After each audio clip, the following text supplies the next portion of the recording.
ফরিদপুরের বিএনপির উদ্যোগে কোটা আন্দোলনে ছাত্র জনতা সহ বিএনপির নেতাকর্মীদের মৃত্যুতে সকল শহীদদের স্মরণে আলোচনা সভা ও দোয়া মাহফিল অনুষ্ঠিত হয়েছে।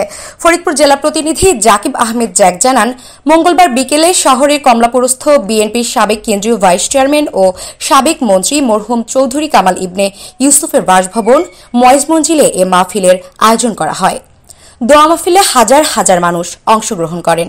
মহানগর বিএনপির আহ্বায়ক এ.কে.এম. কাইয়ুম জঙ্গির সভাপতিত্বে প্রধান অতিথি হিসেবে উপস্থিত ছিলেন জাতীয়তাবাদী মহিলা দলের কেন্দ্রীয় কমিটির যুগ্ম আহ্বায়ক ও ঢাকা উত্তর মহিলা দলের আহ্বায়ক চৌধুরী নায়েব ইউসুফ।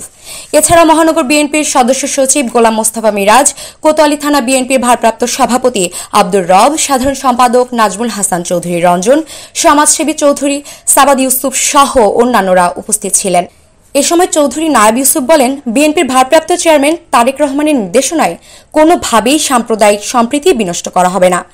আমাদের আওয়ামী লীগের মতো আচরণ করলে চলবে না। আমাদের আশেপাশের সকল সংখ্যালঘু সম্প্রদায়কে রক্ষা করতে হবে। কেউ যাতে তাদের কোনো ক্ষতি না করতে পারে সেদিকে লক্ষ্য রাখতে হবে বলেও জানান তিনি। পরে কোটা আন্দোলনে ছাত্র জনতা সহ বিএনপি নেতাকর্মীদের মৃত্যুতে সকল শহীদদের স্মরণে দোয়া মাহফিল অনুষ্ঠিত হয়। দোয়া ও মোনাজাত পরিচালনা করেন জাতীয়তাবাদী ওলামা দল ফরিদপুর জেলা শাখার সেক্রেটারি মাওলানা কবির আহমেদ। আমি আপনাদের সাথে আছি এবং থাকবো ইনশাআল্লাহ। আপনারা এবং খালেদা জিয়ার জন্য দোয়া করবেন, সে আজকে মুক্ত। এটা হলো আমাদের সবচেয়ে বড় সুখবর।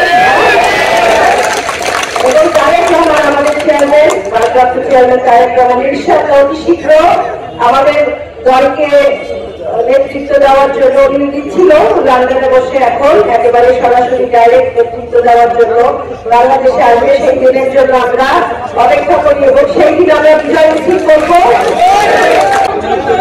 প্রতিটা ইলেকশনে উপস্থিত ছিলাম, আমি দেখেছি আপনাদের কষ্ট। আজকে আমাদের বিজয়, আমাদের সন্তান ছাত্রদের বিজয়, কিন্তু তবুও বলবো